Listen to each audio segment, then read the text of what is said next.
जय हो भगवान की जय। प्यारे कृष्ण कन्हैया लाल की जय। श्रीमद् वाल्मीकि रामायण द्वितीय खंड का उत्तरकांड चल रहा है और आज है पंचत्रिंशः सर्गः 35वां सर्ग। श्री राम और अगस्त्य संवाद चल रहा है। हनुमान जी की उत्पत्ति, शैशवावस्था में इनका सूर्य, राहु और ऐरावत पर आक्रमण, इंद्र के वज्र से इनकी मूर्छा, वायु के कोप से संसार के प्राणियों को कष्ट और उन्हें प्रसन्न करने के लिए देवताओं सहित ब्रह्मा जी का उनके पास जाना। अपृच्छत् तदा रामो दक्षिणाशाश्रयं मुनिं प्राञ्जलिर्विनयोपेत इदमाह बचोर्थवत्। तब भगवान श्री राम ने हाथ जोड़कर दक्षिण दिशा में निवास करने वाले अगस्त्य मुनि से विनयपूर्वक यह अर्थयुक्त बात कही।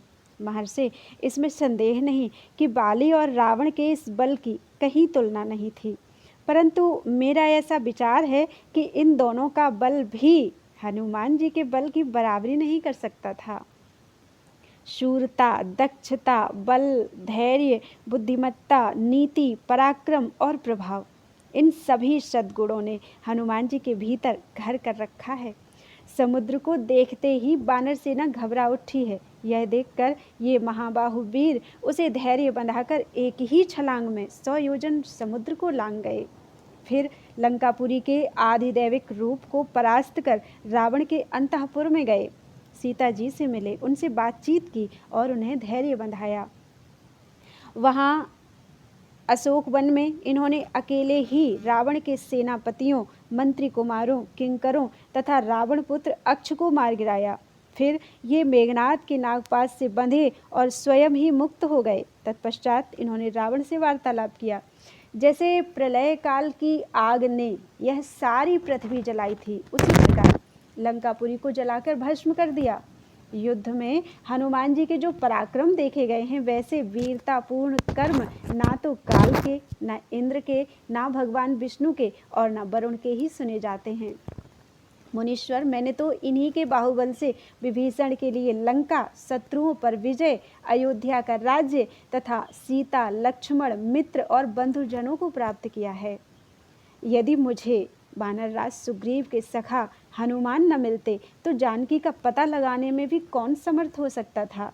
जिस समय बाली और सुग्रीव में विरोध हुआ, उस समय सुग्रीव का प्रिय करने के लिए इन्होंने जैसे दावानल वृक्ष को जला देता है, उसी प्रकार बाली को क्यों नहीं भस्म कर डाला, यह समझ में नहीं आता।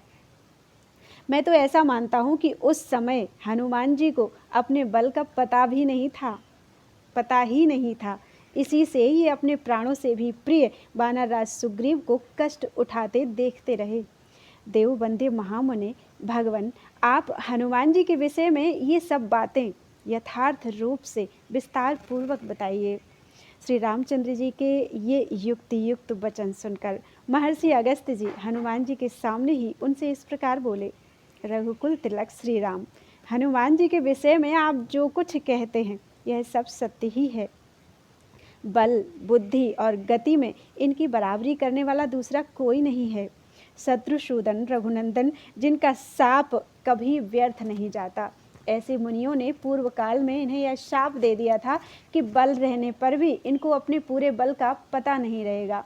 महाबली श्री राम, इन्होंने बचपन में भी जो महान कर्म किया था उसका वर्णन नहीं किया जा सकता।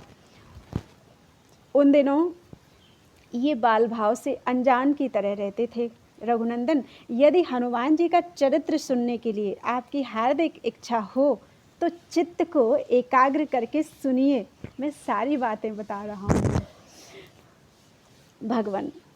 भगवान सूर्य के वरदान से जिसका स्वरूप सुवर्णमय हो गया है, ऐसे एक सुमेरु नाम से प्रसिद्ध पर्वत है, जहाँ हनुमान जी के पिता केसरी राज्य करते हैं।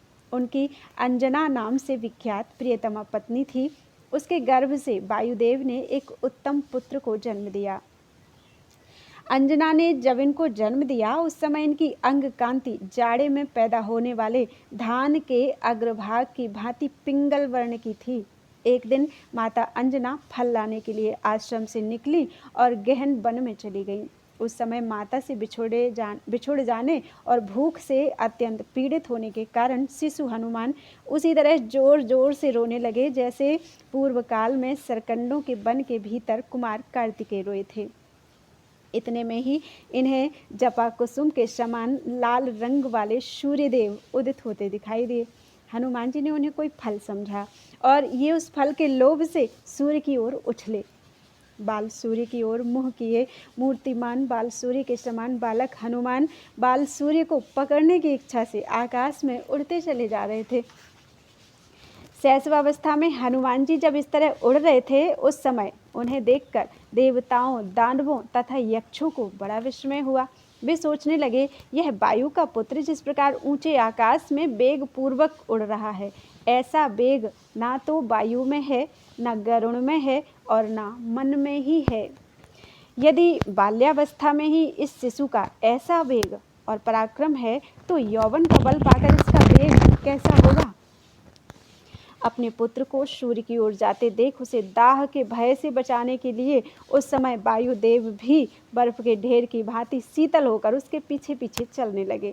इस प्रकार बालक हनुमान अपने और पिता के बल से कई सहस्त्र योजन आकाश को लांघते चले गए और सूर्यदेव के समीप पहुंच गए। सूर्यदेव ने यह सोचकर कि अभी यह बालक है, इसे गुण दोष का ज्ञान नहीं है और इसके अधीन देवताओं का भी बहुत सा भावी कार्य है, इन्हें जलाया नहीं। जिस दिन हनुमान जी सूर्यदेव को पकड़ने के लिए उछले थे, उसी दिन राहु सूर्यदेव पर ग्रहण लगाना चाहते थे।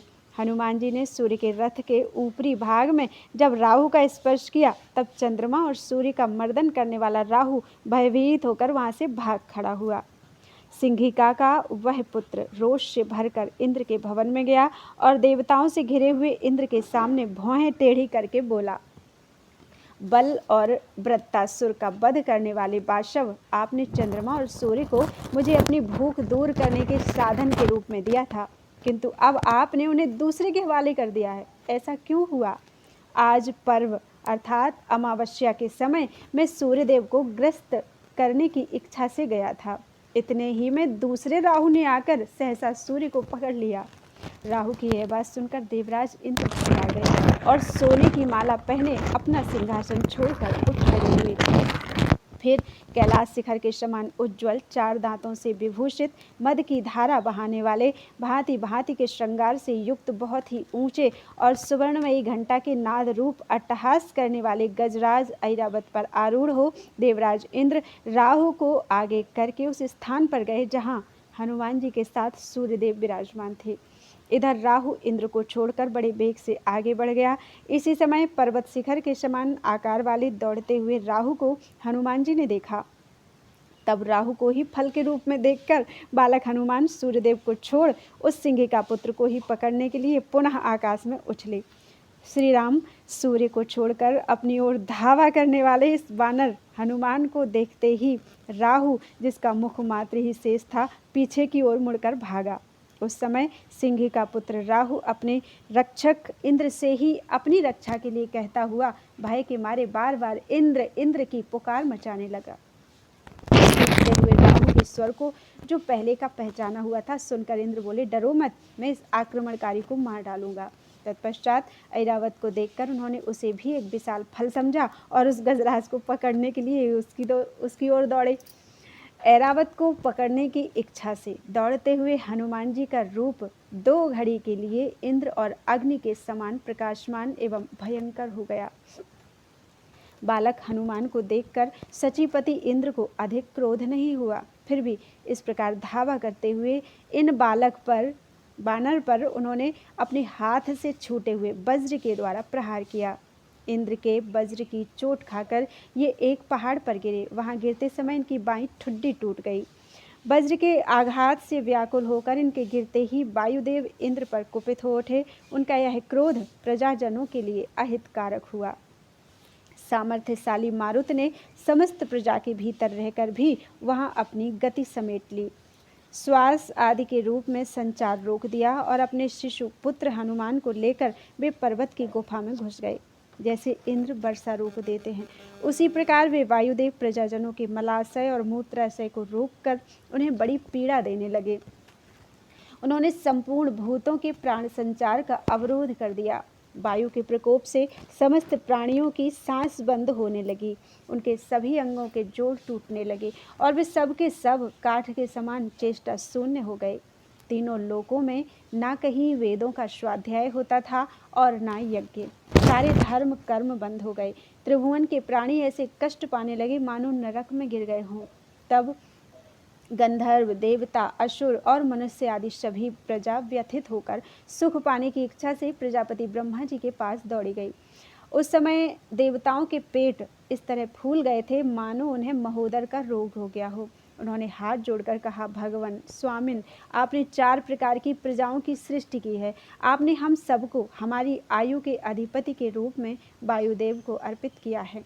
साधु शिरोमणे, ये पवन देव हमारे प्राणों के ईश्वर हैं, तो भी क्या कारण है कि आज इन्होंने अंतःपुर में स्त्रियों की भांति हमारे शरीर के भीतर अपने संचार को रोक दिया है और इस प्रकार ये हमारे लिए दुखजनक हो गए हैं। वायु से पीड़ित होकर आज हम लोग आपकी शरण में आए हैं। दुखारी प्रजापति, आप हमारे इस वायु रोध जनित दुख को दूर कीजिए। प्रजाजनों की यह बात सुनकर उनके पालक और रक्षक ब्रह्मा जी ने कहा, इसमें कुछ कारण है। ऐसा कहकर वे प्रजाजनों से फिर बोले, प्रजाओं, जिस कारण को लेकर वायु देवता ने क्रोध और अपनी गति का अवरोध किया है उसे बताता हूँ, सुनो। वह कारण तुम्हारे सुनने योग्य और उचित है। आज देवराज इंद्र ने राहु की बात सुनकर वायु के पुत्र को मार गिराया है, इसीलिए वे कुपित हो उठे हैं। वायुदेव स्वयं शरीर धारण न करके समस्त शरीरों में उनकी रक्षा करते हुए विचरते हैं। वायु के बिना यह शरीर सूखे काठ के समान हो जाता है। वायु ही सबका प्राण है, वायु ही सुख है और वायु ही यह संपूर्ण जगत है। वायु से परित्यक्त होकर जगत कभी सुख नहीं पा सकता। वायु ही जगत की आयु है। इस समय वायु ने संसार के प्राणियों को त्याग दिया है, इसलिए वे सब के सब निष्प्राण होकर काठ और दीवार के समान हो गए हैं। अदिति पुत्रों, अतः अब हमें उस स्थान पर चलना चाहिए जहाँ हम सबको पीड़ा देने वाले वायुदेव छिपे बैठे हैं। कहीं ऐसा न हो कि उन्हें प्रसन्न किए बिना हम सबका विनाश हो जाए।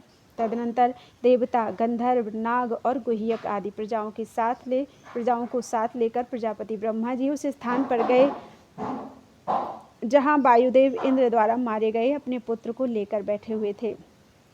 तत्पश्चात चतुर्मुख ब्रह्मा जी ने देवताओं, गंधर्वों, ऋषियों तथा यक्षों के साथ वहां पहुंचकर वायु देवता की गोद में सोए हुए उनके पुत्र को देखा, जिसकी अंग कांति सूर्य, अग्नि और सुवर्ण के समान प्रकाशित हो रही थी। उसकी वैसी दशा देखकर ब्रह्मा जी को उस पर बड़ी दया आई। इत्यार्षे श्रीमद् रामायणे वाल्मीकि आदि काव्ये उत्तरकांडे पंचत्रिंशः सर्गः। इस प्रकार से वाल्मीकि निर्मित आज रामायण आदि काव्य के उत्तरकांड में 35वां सर्ग पूरा हुआ। बोलो वृंदावन बिहारी लाल की जय। त्वदीयं वस्तु गोविंदम तुभ्यमेव समर्पितम्।